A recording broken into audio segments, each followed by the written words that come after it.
want to say again, welcome and thanks for joining us tonight. A big thank you to the NovaCare team for giving us their time and expertise.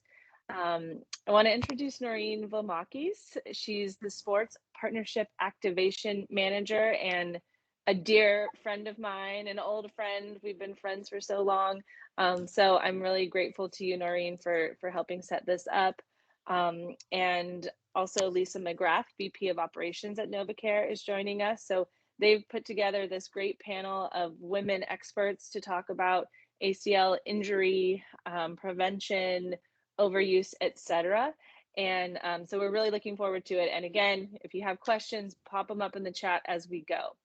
And with that, I'd love to turn it over to Lisa to introduce our great panel for tonight, and we'll get started. Good evening, everyone. NovaCare Rehabilitation, we're proud to be part of this panel discussion this evening. Joining us tonight, we have 3 of our top sports medicine clinicians from our clinics in the Philadelphia and the surrounding suburbs. Roxanne Smith. Roxanne has her doctorate in physical therapy. Thank you, Roxanne. In physical therapy from Arcadia University and a bachelor's of science in athletic training from your Sinus College.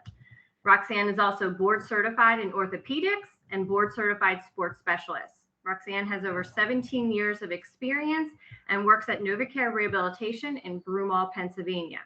She's been the head physical therapist at Haverford College and the past 6 years as the head physical therapist at Villanova University. Katie Bartosik, you can wave. Good evening, Katie. Katie started her career with NovaCare Rehabilitation in 2003 while pursuing her graduate degree. Katie has been the athletic trainer at Upper Dublin High School in Fort Washington, Pennsylvania since 2005. Katie earned a Bachelor of Science in Sports Science from Cabrini University, and she went on to earn her Master's of Education in Athletic Training from Temple University. Katie serves as a preceptor for Temple University's athletic training students and has experience as an adjunct professor within Temple's Department of Kinesiology and College of Public Health. Thank you, Katie, for joining us. And last but not least on our panel is Ashley Arts. Ashley. So Ashley also has her doctorates in physical therapy from the University of Delaware and a bachelor's of science in athletic training from Westchester University. Ashley is also a board certified sports specialist. Ashley works at NovaCare Rehabilitation as a physical therapist in our Center City, Philadelphia clinic and on site at Temple University, and is an athletic trainer for the NBA officials program. So welcome, ladies, and thank you for joining us this evening. Happy to be here. Thanks for having us.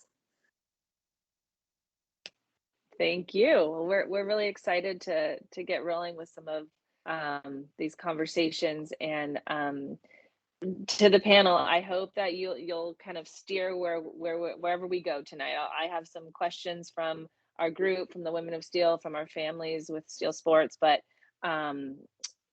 you lead the conversation, and I'll try to get in the back seat. So just to start, I'd love to know, maybe for each of you, in what ways is ACL injury in female athletes unique? Why are we studying female athletes? Why are we having conversations like this tonight? What's going on with female athletes that adds nuance to these sorts of injuries? So I can go first. I'll drop some knowledge on you, okay? Females, just females alone, have a 3-fold increased risk of ACL injuries with the same sport and the same rules, with non-contact ACL injuries twice as high in females than males. And that's in ages 14 to 18. So I think that's super important to know. And in basketball alone, it's nearly 4 times as high in females than males. So all of a sudden, we're already knowing why we're having this conversation. So I think that's super important. So I think that what we can also talk about is, the sex differences in the patterns that we fire our muscles and the way we land and the way we cut. That's very different. The way we fatigue, and just simply because of our hormone levels, how our muscles develop and how strong we are just generally in that. So I think that kind of answers a lot of the reasons of why. we're having this conversation. Hmm. Yeah, Roxanne. And maybe a follow-up. Oh, sorry, go ahead. No, Roxanne hit it right on the head. There's no reason for Ashley or I to interject our thoughts. Those are the main reasons. You see the statistics, and you see it anatomically too. When you watch female athletes play, you can just tell why the statistics are why they are. Yeah, and with in terms of prevention or rehabilitation, what are your priorities or unique considerations that you approach these sorts of injuries with female athletes in particular?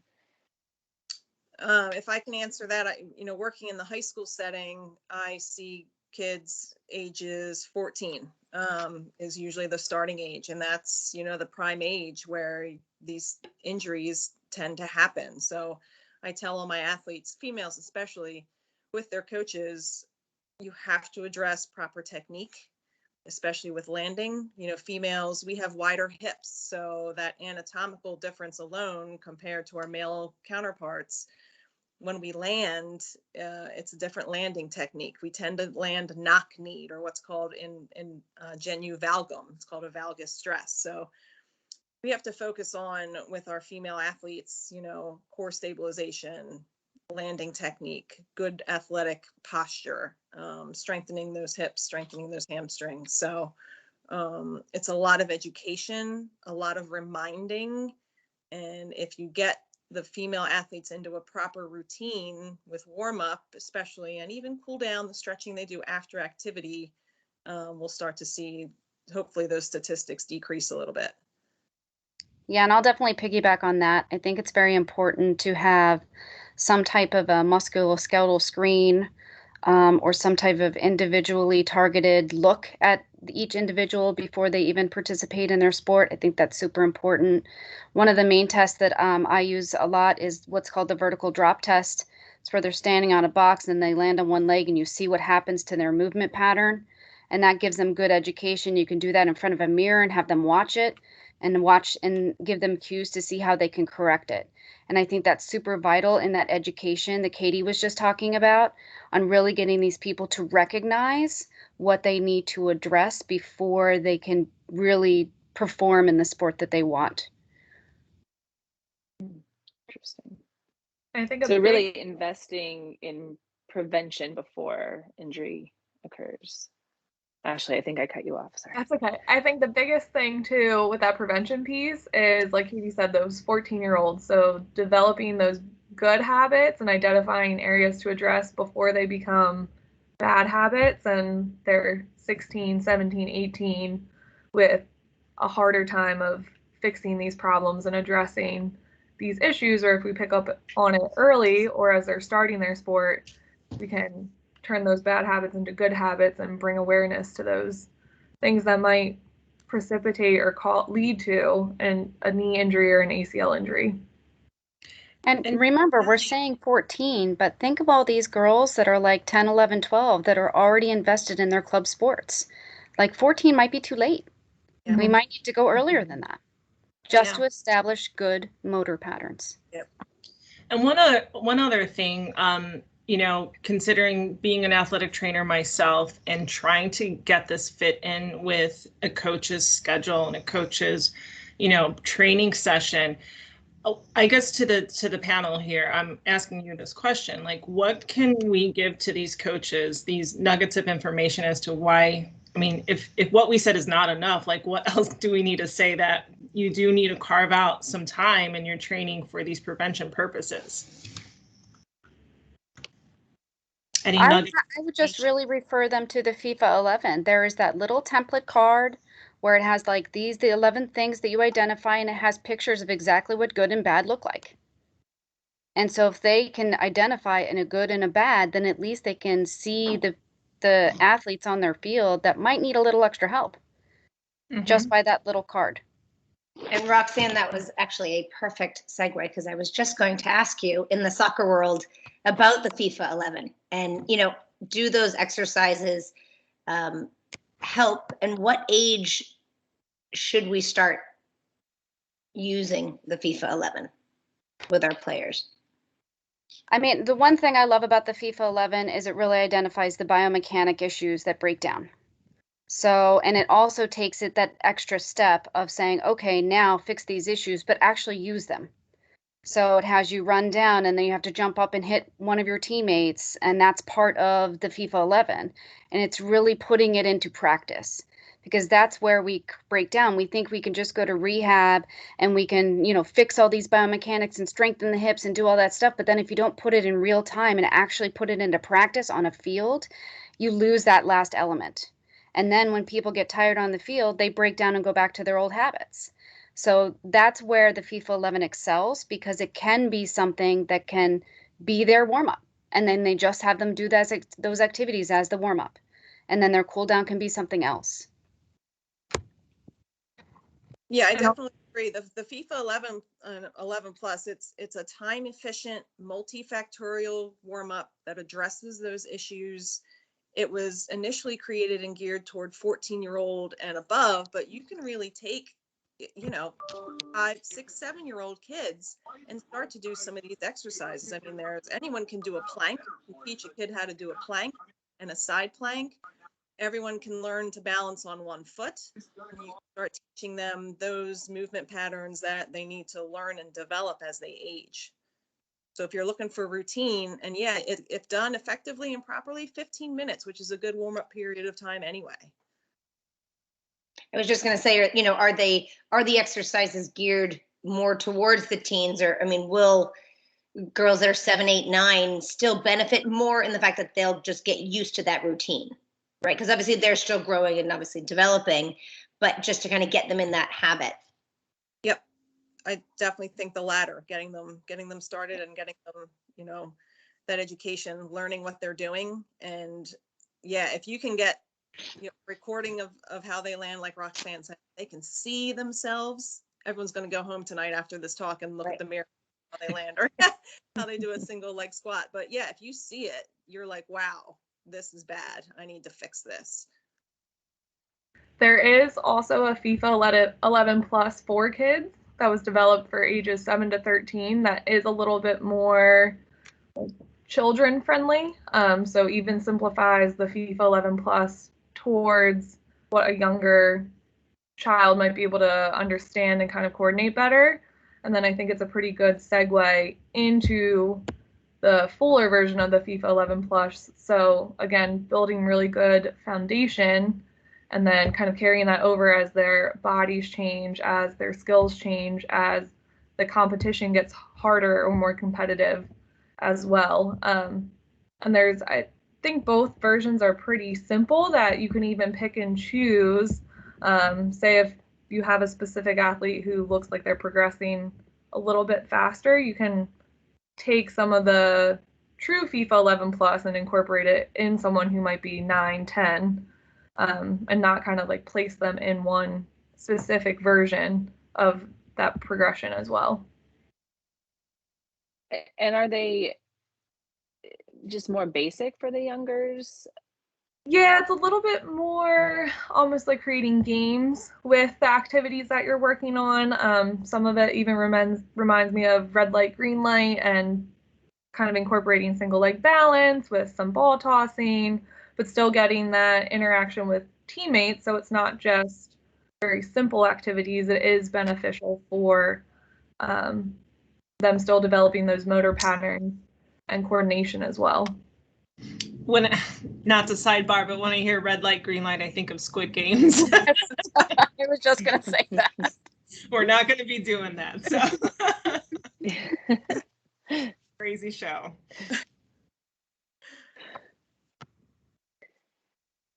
Great. And what other preventative, recommendations do you have? Any other basic stretches that aren't incorporated, or sorry, go ahead, Roxanne. I was going to say, I think that one of the main things that might get missed, especially in the younger individuals, is that previous history of injury and knowing that and then trying to identify that. There are a lot of studies out there on anybody with a history of concussion. Hopefully that's not the case, but if it is, the delayed reaction times, the change of the motor patterns, the movements that they do, that can really affect the way that they play, the way that they perform, and their risk for injury.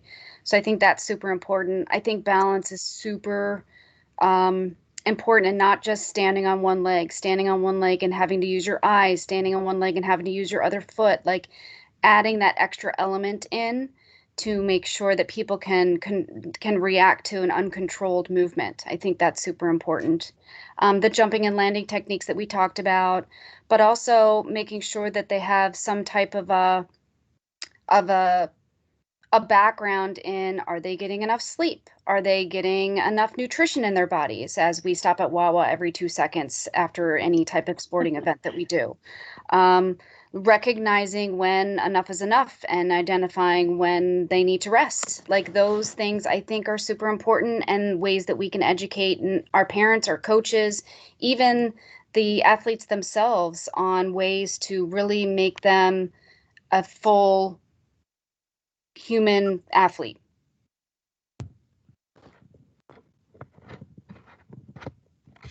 That's great advice, and I think if I can not jump away from this topic, but add just an overuse question, because you mentioned overuse, or being tired, or being not properly fueled, or any of the many things. Um, can you give us some of the best ways to identify overuse when we may see one kid for 2 hours every Tuesday, but then we don't know what's going on the rest of the week? So for coaches, what should they be looking for? I would say their training level decreases. So even in that 2 hours, if they don't look like the same person that they were the 2 hours the previous week, I think that's a good identifying factor. I think people who are more sick than they're not, with colds, sniffles, this, that, the other thing, I think that's another important way that you can look at it. If people have nagging injuries that don't seem to get better, I think that's a really good indicator of any type of overuse. I think that the definition of overuse is like your inability to perform or train at your regular level. So if there's any deficiency noted, then that might be something we might need to delve into a little bit more. So gone are the days of just pushing through it, grinding it out. There's such an interesting balance you have to have between being resilient and dedicated, and then also relying on coaches even more to be mindful and appropriately challenging kids, and knowing when to take a rest and recuperate a bit. And We've got oh, sorry, go ahead, Gabby. sorry. Communication is very important too, between the athlete and the coach. Working in the high school setting again, I know all my soccer players, when they're in season for soccer for the fall season, they're playing their club sport. So a lot of times my athletes will say, I have a tournament this weekend. I might be playing 4 or 5 games, depending on how the team does. What should I do? And I say, usually, well, my job is to keep you healthy for your in-season sport, but use your best judgment. Talk to your coach, especially if they have a big week ahead of them the following week, with 3 games during that week. I say, be smart, your body, and talk to your coach, maybe limit your minutes. If it's practice before a tournament, limit your reps. Anytime you can get as much rest in as you can. It's all about communication. The athlete has to be able to communicate with the coach, and the coach with the athlete. And, no one should be getting angry or upset. This is how sports are nowadays. You have kids playing 2 or 3 sports at one time sometimes. So communication is definitely key as well. Well, and she's talking about the coach and the athlete. Let's just talk about the parents in the room and how sometimes we overuse our children. I'm guilty of that sometimes. I'm like, oh, your toe's not that bad. Go to practice. It's like one of those things where, the expectation is still there, and we're still of that age where we want to grind it out. We want to push through. But we know now through all this literature how vital it is that we address these other things. The food intake, the stress management, the being able to have mindful task training. That's why, child psychology or any sports psychologist has become more of a front runner lately. It's because of everything that's been going on in the community and some of the downtime that we've had, and how do we pick back up to the intensity that it was. So I think there's a lot of multifactorial stuff going on that we can't just pigeonhole into one thing. I think it has to be more hands in the pot.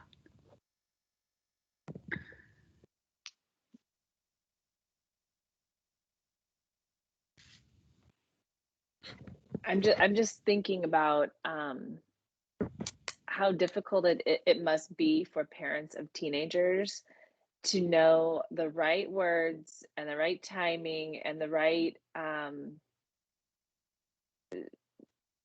strategy for these conversations when we want to empower our kids to be independent, and then we also need to protect them. And I was a coach, so I really feel for the coaches. They can't have 14 phone calls from every parent to talk about what kind of granola bar their kid had for a snack that day. But there's a really delicate balance there. So any advice? I know this is kind of getting into the coaching thing away from the medical thing a little bit, but for parents to, I mean, strategies for them to use as the go-between between their kid and the coach on occasion, or how to coach their kid on talking to their coach about their health and injury at times.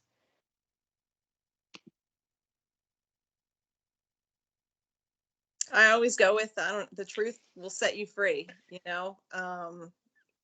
when in doubt, tell the truth. It is hard. And you said that delicate balance.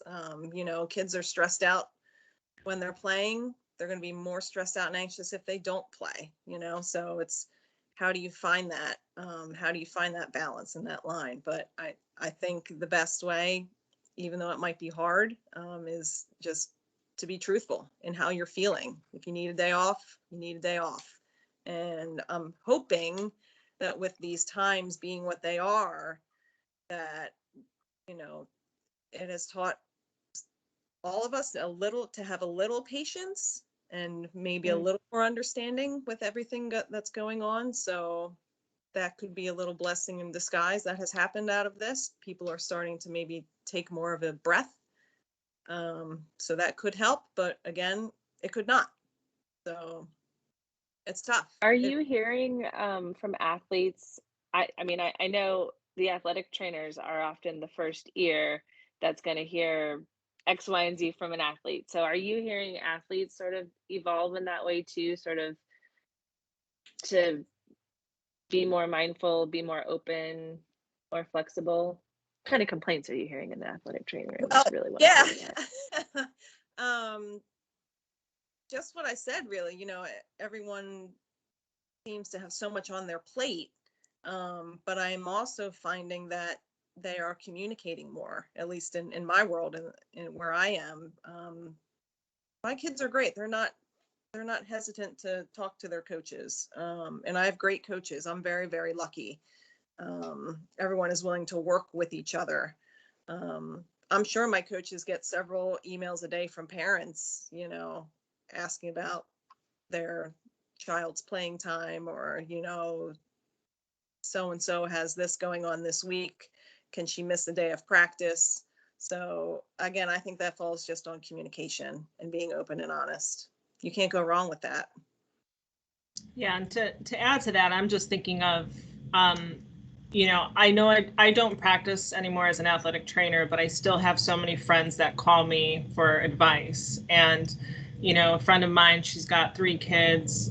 One of them is very active in football and basketball. And, the dad is pushing him pretty hard. And she's kind of like, I don't think he needs to do all this. And, I just said, he needs a day off.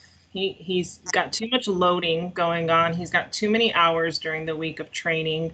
He needs a day off, and his body needs to catch up and recover. And so I think oftentimes, parents have to recognize that as well. And it's okay to say that to a coach. It's okay to let, the child just take a day off, because then you're adding all the mental health aspect to it as well. So they need a chance to just recover mentally and physically. Yeah, I completely agree with that. There are many conversations I have with my husband regarding my 2 children, and he wants to go, and he's 15. He wants him to start going to strength and conditioning. He wants him to go to speed training. He wants him to do tournaments. He wants him to be in club. And that is competing against other parents that are doing that to their kids. And luckily for me, I'm strong-willed enough to be like, no, this is what we're going to do, and this is the plan we're going to do. And if I see that he's starting to look overused or overtrained, this is what we're going to not do.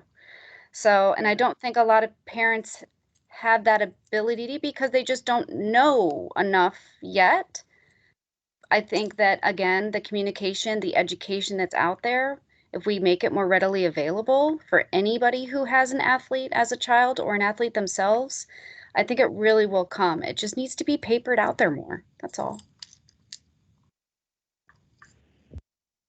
Speaking of strength and conditioning, in addition to the FIFA 11, in addition to our normal sports specific training, what do you think, when should that start, strength and conditioning? What are some best practices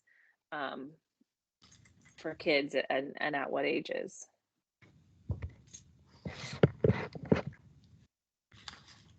That's a tough question. I think we all struggle with that a little bit. I do think that you need to establish these good loading patterns, and you need to kind of do some of the weight stuff, but I think a lot of that is more kind of high schoolish. I'm thinking more junior year, you start to load a little bit more. It really depends on the school that you go to and what quality of education that they're getting in that. Okay. I feel there are so many locations, at least around here, that are pop-up strength and conditioning places that offer X, Y, and Z, that it's really hard to tell who really knows what the right thing is. And so that's hard. You'll have someone who say they were an amazing track star, and they decided, oh, I'm going to open up my own gym and I'm going to do speed and agility, and that's what it's all about, and you can be as fast as me. And that might not be exactly the full puzzle, because that's not the only thing he did, right? Then you have the person who is only a football trainer, and he thinks the only thing you need to do is, front squats and sled pushes. And that's what they think, and that's what you should do. Then you have, someone else who's a JAV coach, and he thinks that all you need to do is Olympic lifts. That's probably not necessarily the thing you need to do. I would say the most important thing is a variety of everything, but you should never do any strength and conditioning stuff in lieu of doing your actual sport, because the people who are good at their sport are the ones that practice their sport and move their body doing the sport and correcting the biomechanics along the way. Yeah, Rox, I was going to say to that too, just the biomechanics, the movements, and it is a hard question to answer because, again, with the high school kids age group, they have no strength really, and some of the core stabilizing strength that they need to control the movements, to control the landing. So then when you start adding these speed and these other trainings, and you don't have that core foundation there, it doesn't necessarily, complement each other. So I think it's always hard. What comes first? How do you complement it, and how do you approach it? And I think, to your point, Rox, a variety of exercises, movements, biomechanics, whatever it may be, that's important, and absolutely right. I agree with you 100% that each strength coach out there has a different perspective of what that medicine is, what that routine should be. We see it here all over the place, and they're business people at the end of the day. So, so there's a business model there. So anywho, that's, I agree with that statement, Rox.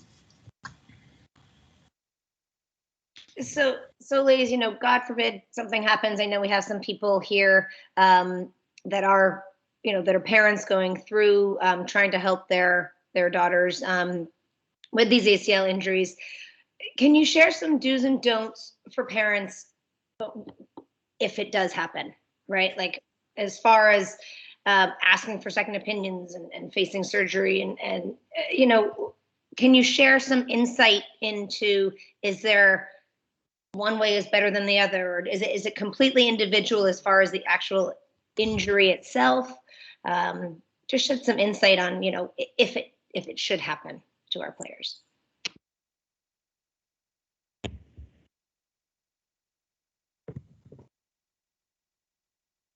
So in my experience, I usually see these injuries when they occur because they're either at practice or at a game, or I get a phone call from a coach from an away game. They're on their way back, so-and-so non-contact, hurt her knee, or I'll get a call from the other athletic trainer saying, I saw your athlete, this is what happened. So first and foremost with, the athlete, be supportive, be empathetic, be there, but also be real, don't try and sugarcoat anything.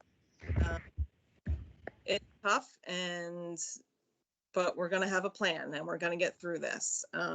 So the first step, you have to get confirmation. So going to see an orthopedic for orthopedic evaluation, getting an MRI, because there could be other structures involved, bone bruises, meniscus, other ligament damage. So getting that MRI really confirms the actual injury. What are we dealing with here? Okay. And then now you have the physician involved. That's just another person on your team, if you will, to create and help you through the plan. You'll talk about surgical options. You'll talk about preventative PT or a pre-surgical PT, hopefully, and then the plan for PT afterwards. So it's a good time to get all your questions written down. Whatever questions you have, don't think a question is dumb or stupid. Whatever question you have, because this is your body and this is what's happening to it, don't hesitate to ask. And that's what the physician is there for as well.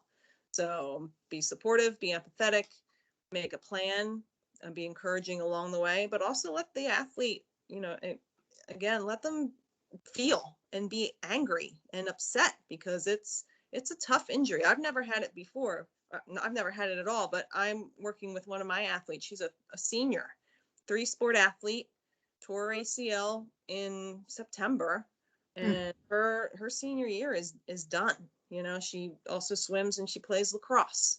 So, it was really, really tough for her. And I've had several conversations even with her mom, because her mom is really upset by this too. She just wants her daughter to get, back to her senior year and play her sports, all the things that she loves to do. So it's definitely tough for the athlete because they're going through it, but it's also tough for the parents and the family too. So you can't forget about forget about those people as well. It's all encompassing.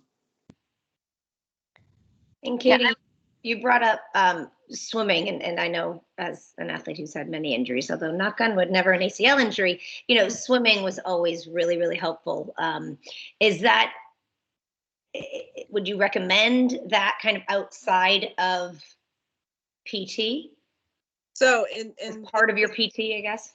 In this case with my athlete, because she swims, when she met with the surgeon, the physician, I said, ask about swimming, and when are you going to do your surgery? Is swimming a possibility? And she's actually going to wait to have her surgery till after the swim season. She's going to do some preventative, pre-surgical PT, try and do as much as she can swimming wise. And she's a strong kid. She's an athlete, right? So she has the athletic body and the good muscle strength already, and she's already started her PT. But not everyone's like that. We all know this, different bodies, different people. So yeah, there are different options. And again, things to ask your physician. Hey, what can I do in the meantime to help with this? You can certainly ask that question. I have a quick question without getting too sciencey, but when we talk about ACL repair, every physician has a preference of which graft they use because that's where they're probably most successful. But maybe just for the team here, give a very general description of the graft choices and why parents should be asking those questions. So there's definitely, yeah, you can take it. Go. There's a lot of different types of grafts. Like you had said, Noreen, a lot of surgeons kind of have their preference for what they're good at, what they kind of prefer, do more often. So that's a big question to ask. You don't want a surgeon doing a graft type that they maybe only do 2, 3, 4 times a year. You'll hear a lot of the terminology of autograft, which is from the patient's own body, and that tends to be more preferred if possible. And you'll hear about a patellar tendon and hamstring tendon are 2 of the most common. There are some surgeons that are now doing quadriceps tendon, which is has a lot of good research coming out of that, but definitely still needs some long-term studies in addition to that. And then you'll also hear the terms allograft, which is a cadaver, so from someone else's body, which also has good results, but can take a little bit longer to heal. Your body has to obviously get used to and accept that graft as well. But definitely asking each surgeon kind of what they prefer to do and why. And it can be different for everyone. Sometimes a surgeon has a plan to use someone's hamstring tendon and they go in for the surgery and realize that that might not be the best choice. And then they decide to use a cadaver instead. And that they both have pluses and minuses that can kind of be explained further by the surgeon. Again, once you know what type they prefer, you can always research that a little bit more. I think the other thing that I would question or ask would be, whether or not there is any question about protecting the growth plates, because I think that they changed the surgical technique based on the age to protect the growth plate. The youngest ACL I saw was 8, so they had to do a pretty involved surgery to protect that. But if you go to the right pediatric orthopedic surgeon, they will have the plan in place to make sure that ultimately the surgery, they want to be successful. So they're going to do anything possible to make sure that they get the best results. So that would be the other thing. The other part would be any other structures that are involved and what the plan is for those. You can have meniscal tears, you can have other ligaments that are involved. You have collateral ligaments on each side of the knee. If those are affected, they can change a little bit of the rehab protocol before and after the surgery. So just asking, of the whole knee, what do we need to address? What do we need to make sure that we're taken care of so that you feel secure to move forward? Because the hardest part about any surgery is the fear that something is going to go wrong, either during the surgery or after. Am I ever going to get back to my sport? Okay. And the short answer to that is probably. There's a high percentage of people that return to sport, whether it's exactly where they want, that's up for debate, but there is high likelihood that they will return. But a lot of it is what Katie said before, it's patience. The protocol is long because you have to do it right. So not hurrying the process, I think, is the most thing that I would say parents need to take away. It's not 4 to 6 months and boom, they're going to be exactly the way they were. It's not that case. So just knowing that it is a true, long, patient process to recover. And Roxanne and other panelists, is there such thing as a typical timeline? So, from surgery to return to play, if it's not 4 to 6 months, is it 12 months? What is that timeline? If you go through all the literature that is happening past couple years, they're really using that year mark as their hard stop. Really? Right. So I've seen it go many different ways. If I had a penny for every ACL I've seen in my career, I can't. It's so sad almost. I could probably buy a car and then some. But Every single one of them has been different. I've had people that are like, they're a phenom. They probably didn't even need surgery. They were what's called a coper, and they could have probably gone back to sport without the surgery to begin with. They were back in 4 to 5 months. Then you have people that have difficulty refiring their muscles, learning how to walk again, learning how to do a leg raise. Those are the people that if I see that in the first couple weeks or so after surgery, I'm like, you're more of a 14-monther. So it varies so much. This is what I normally do to my athletes. I say, this is where you start. This is day of surgery. This is how you recover. And that's where you get back to sport. No path is the same. And so you really have to go based on the person and really what they're going through, because it's not just the surgery, it's everything else. It's the stress we've been talking about. It's the pressure of return. It's the anxiety that is involved with it. It's the fact that you're on crutches for like 2 or whatever weeks. And then if the meniscus is thrown in, then you're on for 6 weeks and you can't put your weight down. There's so many different variables that you can't put a timestamp on it from the very beginning. It varies. And once, it happens, are you more susceptible to having a recurring injury, or does that kind of exact repair, does that repair last forever? But then again, maybe you run a little different, maybe your gait is different, and therefore you're more susceptible to that happening again? Well, the hope is no. That is the hope. There are people who have recurring issues. I will tell you, I think that they've done a lot better job of identifying these biomechanical factors, getting good rehab, kind of no matter where you go.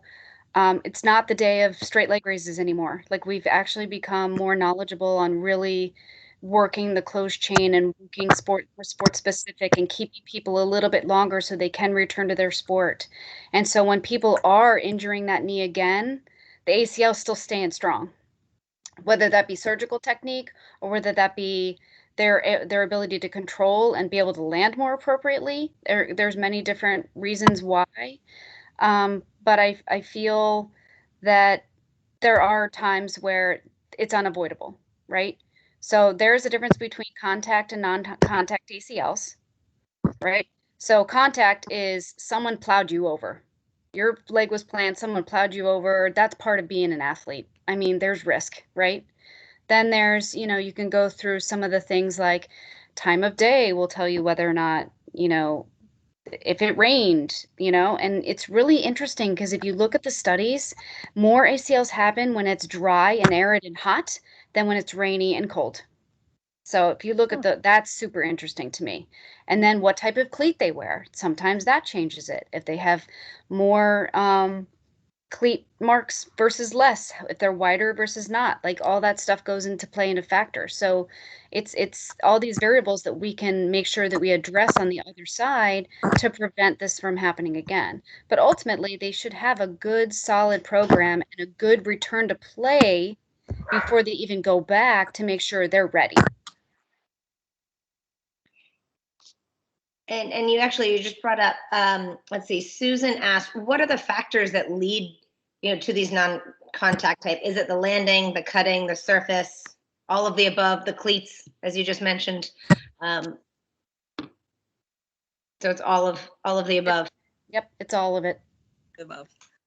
Most often though, it comes down to the biomechanics. Remember I talked about that vertical drop test?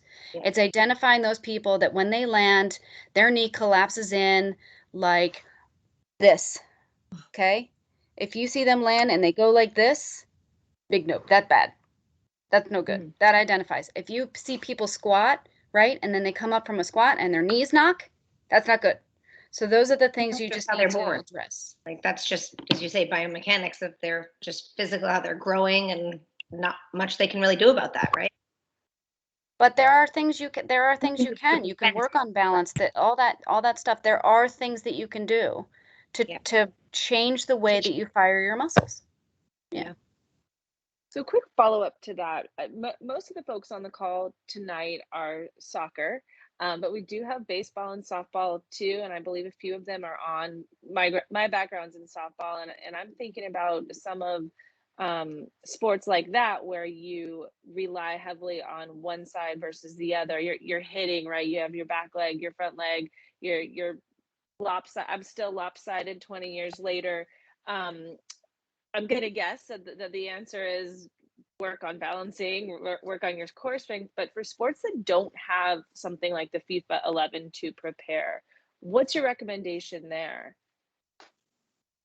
Well, the good thing about softball and baseball is their incidence of ACLs are very low, and it mainly happens when they're sliding into second and killing someone's knee. So that's the main thing. So that's good for softball and baseball. It does happen, but it's more those contact types of things. But I would say they can do the same types of exercises. Yeah, I was just going to say, do it anyway. You can apply this program for it because it addresses the same things that we are talking about that contribute to ACL injuries. You know, core stabilization, balance training, plyometrics, dynamic stabilization, the eccentric loading or strengthening of the hamstrings. You know, all that good stuff is covered in this program, and it doesn't just have to be for soccer. Good to know. To say, like, what can you do to help how do you the family going through this? Because I've had 3 kids that have torn their ACL, and it was a struggle. 2 went back to play because they love the game so much and they're that kind of athlete, but the other one was not. So, and the parents, even when I talk to them, I don't want to see my baby like that anymore. She wants to play, but I'm scared. How do you help the parents to allow this kid to come back and play? That's a hard one too. Yeah. I mean, in that specific situation, it's okay if they don't want to come back. Also, you know, if you've tried everything and they've rehabbed and they're not ready yet, you might be ready as a parent or a coach, but they're not ready yet. You have to take that into consideration too. I mean, the athlete has to be ready for sure, and not just with the body, but with the mind. You know, we talked about the mental health aspect of all this too. So if they don't want to and they want to try something else, go for it. Then if they try something else and they're like, no, I really miss soccer, let me try again, that can happen too, you know. So that's kind of open-ended. Again, just, you know, try to be as encouraging as you can, develop your plan, and if the plan doesn't go the way you as the parent or the coach wants it to, but the athlete is okay with how the plan is going, I mean, it's their body, you know. So it might be that they don't want to come back and play, and that's okay. And Katie, with that though, like, what would you say there's certain things that you can do? Because sometimes it's a confidence thing. Like, we all know that they're ready. We believe that they're ready because they've passed all the tests and everything looks solid, but they just don't have the confidence. Are you going through just a quick little thing to show them that, hey, you are ready? And like, and same with the coaches, they're able to do this. They look good. They look ready. You know, Yeah. what that? And that could be a couple more sessions of physical therapy or a couple more practices under their belt before they go into a game. And maybe their first game, it's only being on the field for 2 minutes at a time and then coming off. So gradual increase in minutes, even 30 seconds is a lot of time to them, you know. So just those little, it could be baby steps, and that's fine. You take the baby steps. Yeah. Yeah. And I remember too, like when I had ACL kids coming back to play, I put a red penny on them because, hey, they're non-contact for this training session. Sure. And we're just, you know, going to do some of these things and just get them acclimated again to the training session. Yep, absolutely. And that's where communication between everyone, parent, coach, athlete, PT, ATC, that whole team, I think really comes in handy. And I know sometimes athletes aren't always the most comfortable expressing that they may not be ready. I think a lot of times kids feel like they're disappointing someone if they don't want to go back or don't feel ready to go back. And just having that open line of communication. And sometimes they feel more comfortable telling the athletic trainer, the physical therapist first about those concerns, because we spend hours on end with them, and kind of help them get through from day 0 to that 12, 14-month mark. So we really have that good relationship and can develop that with the parents as well. But I think communication is a very big part of it. And as parents and coaches, just kind of letting the athlete know that it really is their decision and that we're all just there to help support them. And if we can help facilitate that confidence and something that might be holding them back, then that's always worth a discussion. And there's always ways we can try to work on that with athletes. And I do feel like there is a role for, number one, recognition of their fear, because there are fear avoidance behaviors that are legitimate. You kind of lose sensors in your body. You have sensors in your ACL, and when that ACL is gone, those sensors go with it. You kind of have to re-find yourself. And for everybody, that's a different path, and that's for everything in life, you know. You have to kind of rediscover some things and find out what you're good at and what you're not good at. I do feel like there is some more up and coming research on using mental skills training, and sports psychology is becoming way more big than it was before. Villanova University just got a sports physical therapist on staff because of this very reason. So I think that they're starting to really realize that it is a team. It is a team approach, and it has to be multifaceted, because that's the way that people are going to feel like they can move forward in all aspects, instead of just going out there and being like, well, hope today's not the day it re-tears. You know, I think there's a little bit more of that anxiety.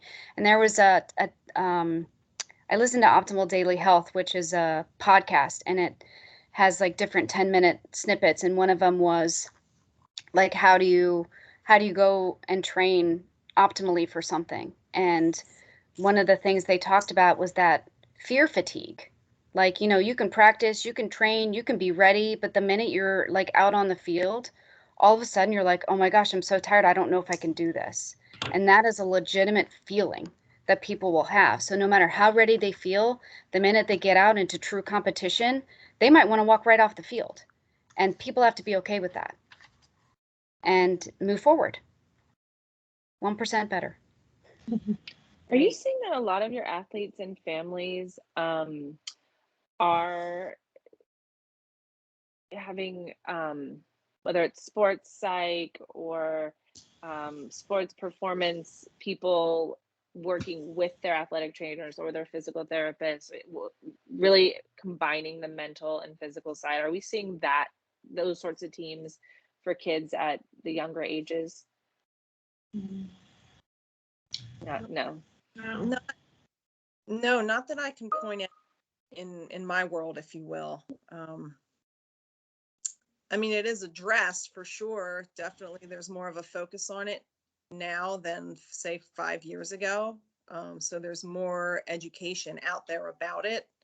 But in terms of the population I work with, yeah, hit or miss, you know. You are the team. The Yeah. athletic trainers, the PTs, you are the team. Yeah. I think we've got one more question. Yeah, I think Felicity, the chat as well, but there's one. So does the surface affect the potential of for ACL injuries as far as grass versus turf? Ashley, you smiled. You've got something on the tip of your tongue there. This is a very widely debated, and research can kind of be all over the place with this. Again, it kind of goes back to like Roxanne mentioned before, where is it truly turf versus grass? Is it the cleats that they're wearing? Is it the heat, humidity? Versus, like Roxanne said, people would assume that it would be when it's wet and cold that the ACL tears are more likely, but we're not finding that. The studies are relatively inconclusive about turf versus grass. I think one thing that does make it difficult is some schools and some facilities only have turf, and that's all you have to practice on. And then you go play somewhere and you're exposed to grass for the first time that season, and it does change how your body responds to it. And there's no really good answer for that. You're not going to uproot your whole team most likely to go have a grass practice or a turf practice if that's not what you're used to. So it is something that is very widely discussed, and unfortunately don't have the best answer for that either, because there are so many different facets and factors that can play into the grass versus turf debate. I will say that there is levels of turf. There's like grades 1 through 4 of turf. And back when turf was a big deal and new, that was AstroTurf. So it was literally that like green fuzzy foam stuff that was not grass, not nothing. And that really messed up people's ACLs. But I think they recognized that and went, oh crap. And then they adjusted. And so now if you go to the studies with the level 3 and 4 turf, which is more of a hybrid of sand and all that turf pebbles that get all over everyone's houses and like more of a grassy type of thing, that tends to be very similar to grass itself. And so if you have that, which probably you have to pay up for, then it's very similar. But if you have that grade 1 or AstroTurf from the very beginning of time, then you might run more risk of injury.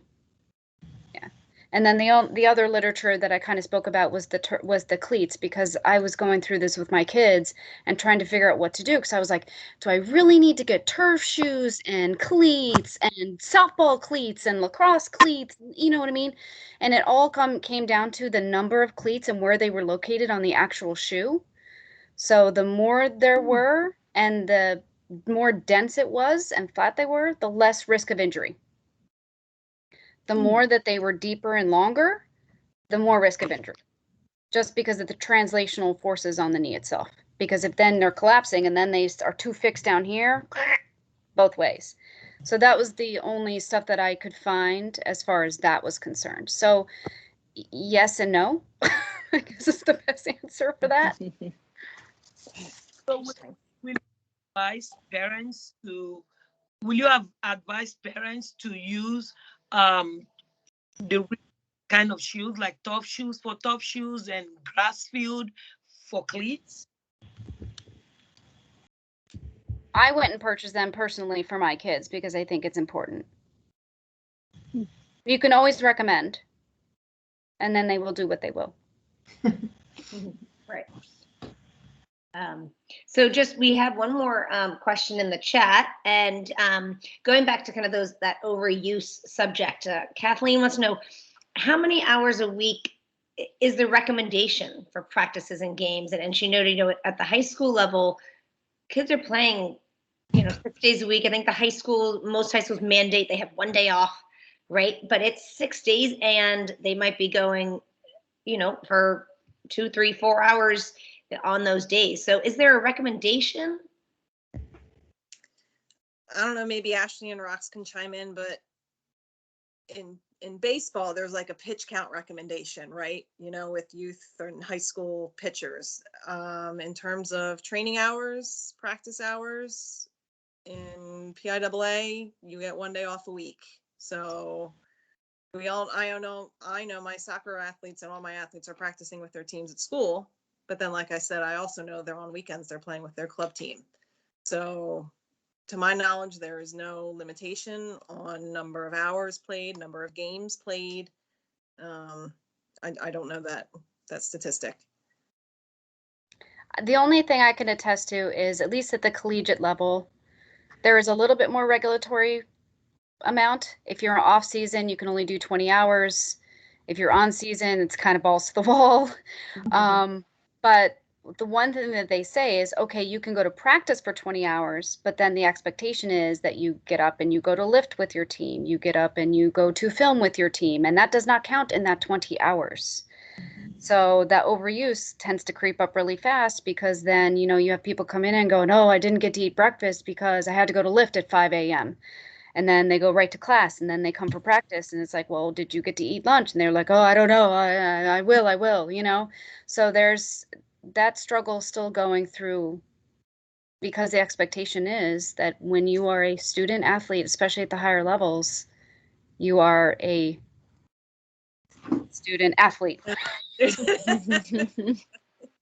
And so trying to navigate that as a freshman is super difficult. And so I feel like it's good that at least at the higher levels, they're starting to branch out to more of these additional services and support staff to help them navigate. Makes sense. Thank you. That's great advice. And I think that's a good wrap up final word. You know, to me, the main takeaway here is to listen to the experts, listen to medical staff, take advice from your athletic trainers and your physical therapists that, you know, I can say firsthand, I'm sure Felicity, Mercy, Pato, you as well as athletes, that